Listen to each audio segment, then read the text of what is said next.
लंडनच्या Victoria and Albert वास्तू संग्रहालयातनं आलेली ही वाघनखं साताऱ्यातल्या राज्य वस्तू संग्रहालयात पोहोचलेली आहेत। लंडनहून ही वाघनखं मुंबईत पोहोचली आणि त्यानंतर कडक सुरक्षा व्यवस्थेत ही वाघनखं साताऱ्यामध्ये पोहोचली।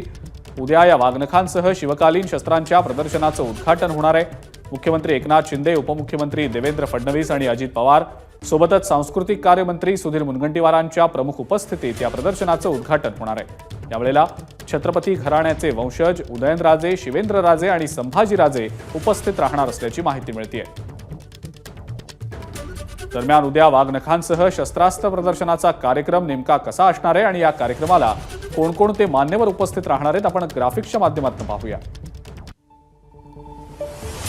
सकाळी 11 वाजता सातारा झेडपी सभागृहात मुख्यमंत्री आणि उपमुख्यमंत्र्यांच्या उपस्थितीत मुख्य कार्यक्रमाला सुरुवात केली जाईल।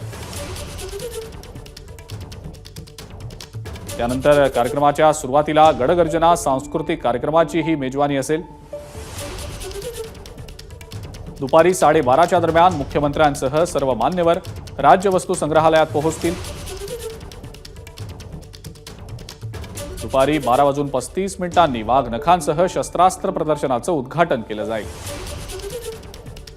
दुपारी 1च्या दरम्यान प्रदर्शन पाहिल्यानंतर सर्व मान्यवर पुन्हा झेडपी सभागृहात परततील। दुपारी 1 ते 2:15च्या दरम्यान सर्व मान्यवरांचा सत्कार समारंभ आणि मार्गदर्शनपर भाषणं होतील। कार्यक्रमाला मुख्यमंत्री, दोन्ही उपमुख्यमंत्री, सांस्कृतिक कार्यमंत्री सोबतच छत्रपती घराण्याचे वंशज उपस्थित असतील। याशिवाय लंडनमधल्या वस्तू संग्रहालयाचे आंतरराष्ट्रीय कार्यक्रम प्रमुख देखील उपस्थित असतील।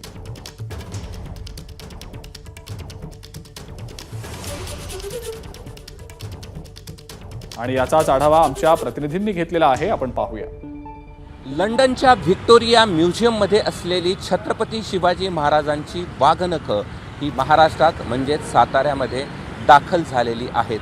हेच ते वस्तू संग्रहालय आहे। छत्रपती शिवाजी महाराज संग्रहालय सातारा या ठिकाणी ती ठेवण्यात आलेली आहेत आणि महाराष्ट्र शासनाच्या वतीनं एक मोठा सोहळा या ठिकाणी आयोजित केलेला आहे आणि या सोहळ्यासाठी मुख्यमंत्री एकनाथ शिंदे, देवेंद्र फडणवीस, अजित पवार यासह सुधीर मुनगंटीवार आणि इतर नेते देखील उपस्थित राहणार आहेत।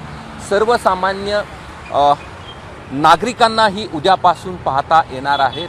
आत्ता मी तुम्हाला पुन्हा एकदा दाखवतो की इथे माध्यमांना सध्या प्रवेश नाही आहे, मात्र उद्या सर्वसामान्य जे लोक आहेत त्यांना ही वाघनखं पाहता येणार आहेत आणि त्या सोहळ्याची तयारी देखील सुरू झाली असल्याची आपण या ठिकाणी पाहतो आहेत।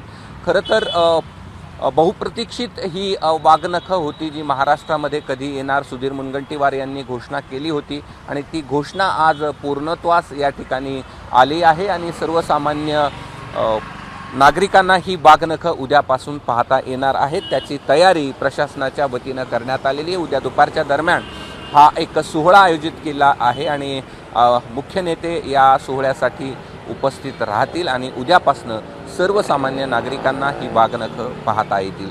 कॅमेरामन धनंजय दारुंटेसह मी कृष्णा किंडे, एबीपी माझा, सातारा।